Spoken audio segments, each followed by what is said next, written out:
Hello everyone, কেমন আছেন আপনারা সকলে? আশা করি খুব ভালো আছেন। আর আমিও খুব ভালো আছি। আমার একটা নতুন ব্লগে আপনাদের সকলকে স্বাগত আর অনেক অনেক ভালোবাসা। গত 16ই ফেব্রুয়ারি 2025 রবিবার সন্ধ্যাবেলায় চলে গেছিলাম কাকুরগাছির সুভাষ মেলায়। যেহেতু রবিবার তাই প্রচণ্ড ভিড়, আর রবিবার যে কোনো ঘোরার জায়গাতে ভিড় হয়, কারণ সপ্তাহে অন্যান্য দিনগুলিতে সেই ভিড়টা থাকে না, যেহেতু সবাই কাজকর্মে ব্যস্ত থাকে। তাই রবিবার দিন সবার ছুটি, তাই রোববার দিন সকলেই ঘুরতে বেরোয়, তাই রোববার দিন ভীষণ ভিড় হয়। আর যেহেতু এই মেলাটা 22শে জানুয়ারি থেকে চলছে, 22শে ফেব্রুয়ারি পর্যন্ত হবে। 22শে ফেব্রুয়ারি হচ্ছে শনিবার দিন, আর এই রোববার শেষ রোববার বলা যেতে পারে, তাই সেই কারণে ভিড়ও হয়েছে বেশি।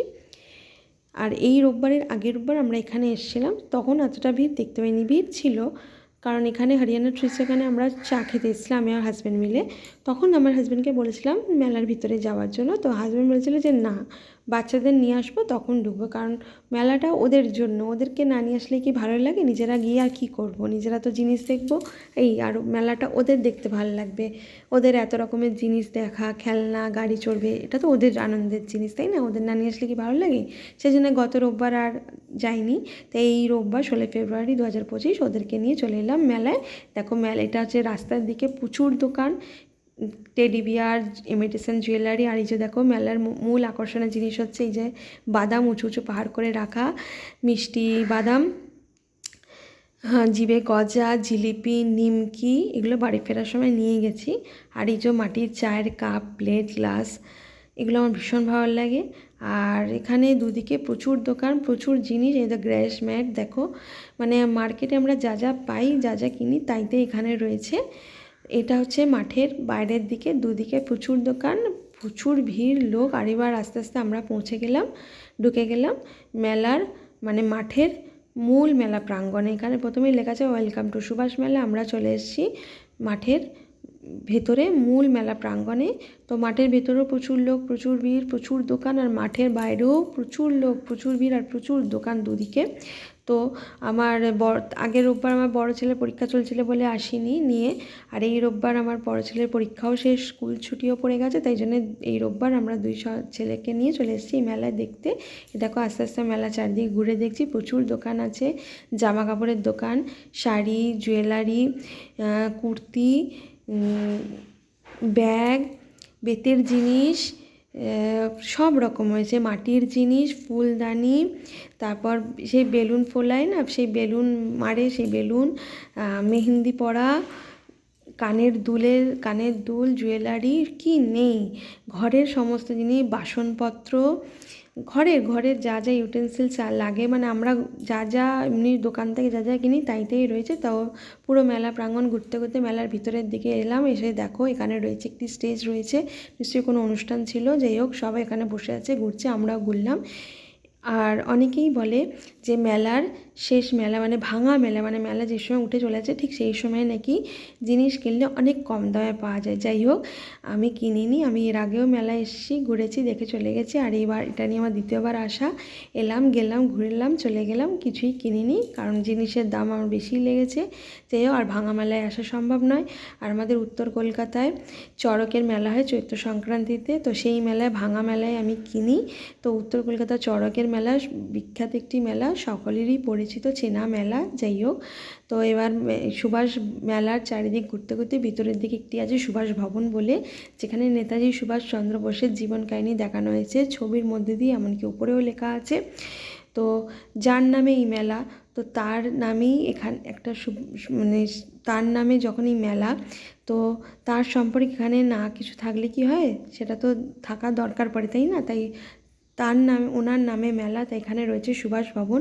অনেকেই নেতাজি সুভাষচন্দ্র বসু সম্পর্কে জানে, অনেকেই জানে না, সেই জন্য এখানে নেতাজি সুভাষচন্দ্র বোসের সম্পর্কে সমস্ত কিছু ভালোভাবে দেখানো হয়েছে।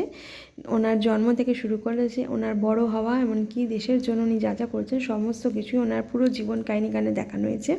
উনি জন্মেছেন, তারপর বড় হয়েছেন, পড়াশোনা করেছেন, দেশের মানুষের প্রতি ওনার ভালোবাসা, দেশের মানুষের কোনো কষ্টে দুঃখে শরীর খারাপে উনি সেবায় নিজেকে নিয়োগ করেছেন। স্বামী বিবেকানন্দের বই পড়ে নিজেকে গড়ে তুলেছেন, আইসিএস পরীক্ষায় উত্তীর্ণ হয়ে দেশবন্ধু চিত্তরঞ্জন দাসের নেতৃত্বে ভারত স্বাধীনতা আন্দোলনে যোগদান করেছিলেন। এমনকি ত্রিপুরা কংগ্রেসের সভাপতি হয়ে উনি বলেছিলেন ইংরেজের বিরুদ্ধে যুদ্ধ করার জন্য। তারপর সরকারি আইন না মেনে উনি মিটিং করার জন্য ব্রিটিশের সাথে ওনার সংঘর্ষ হয় এবং সেখানে ওনার মাথায় আঘাত করা হয়, উনি মাটিতে পড়ে গেছিলেন, ওনাকে কারাগারবন্দি করা হয়। তারপর উনি আইলিগঞ্জ রোডের বাড়ি থেকে ছদ্মবেশে বেরিয়ে পড়েছিলেন। এখানে সেখানে ঘোরার পর উনি তারপর গিয়েছিলেন জার্মানিতে পৌঁছে হিটলারের সাথে দেখা করে জার্মানির এক লোকের সঙ্গে সাবমেরিন করে চলে গেছিলেন দক্ষিণ পূর্ব এশিয়ায়। সেখানে আজাদ হিন্দ বাহিনী গঠন করে আজাদ হিন্দ বাহিনীর নেতৃত্বে ইংরেজের বিরুদ্ধে যুদ্ধ করে দেশের স্বাধীনতা এনেছিলেন। তারপর তিনি সর্বশেষে জাপানি বিমান করে জাপানে চলে গেছিলেন। আর আমাদের ভারতীয়দের ভারতবাসীকে কাঁদিয়ে তিনি জাপানে চলে গেছিলেন। তিনি যেখানে ভালো থাকুক, উনি আমাদের অন্তরে আজও বিরাজ করেন। উনি না থাকলে আমাদের দেশে স্বাধীনতা আসতো না। উনি ছিলেন বলেই আমরা ভারতবর্ষে স্বাধীনভাবে আজকে বেঁচে আছি। তাই উনি আমাদের অন্তরে বিরাজ করেন। ওনার প্রতি আমার অনেক ভালোবাসা, ওনার প্রতি আমার শতকোটি প্রণাম। ওনার সম্পর্কে অনেক কম বলা হবে, তাই ওনার সম্পর্কে আমার সত্যি বেশি বলার ভাষা নেই। উনি আমার অনেক অনেক ভালোবাসার একটি মানুষ। উনি আমার অন্তরে আছেন, উনি আমার অন্তরেই আছেন, অন্তরে থাকবেন। ওনাকে আমি অনেক ভালোবাসি। ওনার প্রতি আমার শতকোটি প্রণাম আর অনেক ভালোবাসা। তো ওনার ভবনে বেশ অনেকক্ষণ থেকেছিলাম, ঘুরেছি ওনার সাথে। ওনার ছবির ওখানে ছবি তুলেছি নিজেরা, আমি আমার 2 ছেলে স্বামী মিলে ছবি তুলেছি। তারপর ওনার ভবন থেকে বেরিয়ে সেখানে দাঁড়িয়ে আমি, আমার 2 ছেলে, আমার স্বামী সবাই মিলে ছবি তুলে আস্তে আস্তে মেলার অন্যান্য জায়গা ঘুরে দেখলাম। আর ওখান থেকে বেরোনোর পর চোখে পড়লো মেরিগোরাউন্ড, যেটা আমার চড়তে ভীষণ ভালো লাগে, কিন্তু আমি নিজে আর চড়িনি, কারণ আমার চড়ার আগে আমার বাচ্চাদের চড়াতে হবে। ওদের প্রিয় জিনিস ওদের গাড়িতে, ওটা ওদের মেলাতে ভালো লাগে চড়তে।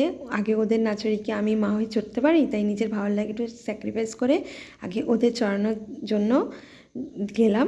ওখান থেকে বেরিয়ে আগে যাওয়া হলো ফুডকোর্টে প্রচুর খাবার দোকান, সেখানে আমি কিছু খাইনি, আমরা খাই না।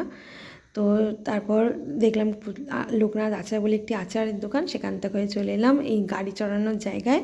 এই যে আমার 2 ছেলে আনন্দ করে গাড়ি চড়ছে, মজা করছে। সেখানে দাঁড়িয়ে আমার 2 ছেলেকে গাড়িতে বসে ছবি তুলেছি, আমি আমার হাজব্যান্ড ও ছবি তুলেছি সেখানে। তারপর বাচ্চাদেরকে গাড়ি থেকে নামিয়ে মেলার অন্যান্য জায়গায় ঘুরলাম। এই যে দেখো এখানে ব্যাগ বিক্রি হচ্ছে, খেলনা বিক্রি হচ্ছে। তো তারপর ছেলে হাঁটতে বলে আর হাঁটতে পারছে না, খাওয়াও কিছু। তারপর চলে গেলাম পাপড়ি চাট খেতে, ভীষণ বাজে ওইখানকার ভিতরের স্টল থেকে। প্লিজ কেউ পাপড়ি চাট খেও না, উঁচু এই দোকানে বাজেভাবে করে দিয়ে দেয় মানুষকে, মনে করে মানে গরু ছাগল যা হোক বাজেভাবে করে দিয়েছে, ভীষণ বাজে অভিজ্ঞতা। তোমাদের বলবো মেলার বাইরে খেয়েও প্রচুর দোকান, ভালো হবে, নিজেদের পয়সা ভালোভাবে খাবে। আর তারপর বাড়ি ফেরার পথে ওই জিভে গজা, বাদাম, নিমকি, জিলিপি কিনে নিয়ে এলাম। আর বাচ্চাদেরকে কিনে দিলাম খেলনা, বন্দুক। আর বাচ্চারা বাড়ি ফিরে বন্দুক তো ভেঙে ফেলেছে আর খেলনা নিয়ে এসছে। আর বাড়ি ফেরার পথে একটু ফুচকা খেয়ে বাড়ি ফিরলাম। ভিডিওটা ভালো লাগলে like, comment, share. Blogger Somapal official আমার ইউটিউব চ্যানেল প্লিজ সাবস্ক্রাইব করে দেবেন। আর ফেসবুক প্রোফাইল সোমাপাল ফেসবুক প্রোফাইলটা প্লিজ সাবস্ক্রাইব করে দেবেন। সকলে ভালো থাকবেন, সুস্থ থাকবেন। সকলের সাথে আবার পরে দেখা হবে। এখন তবে আসি, টাটা, বাই।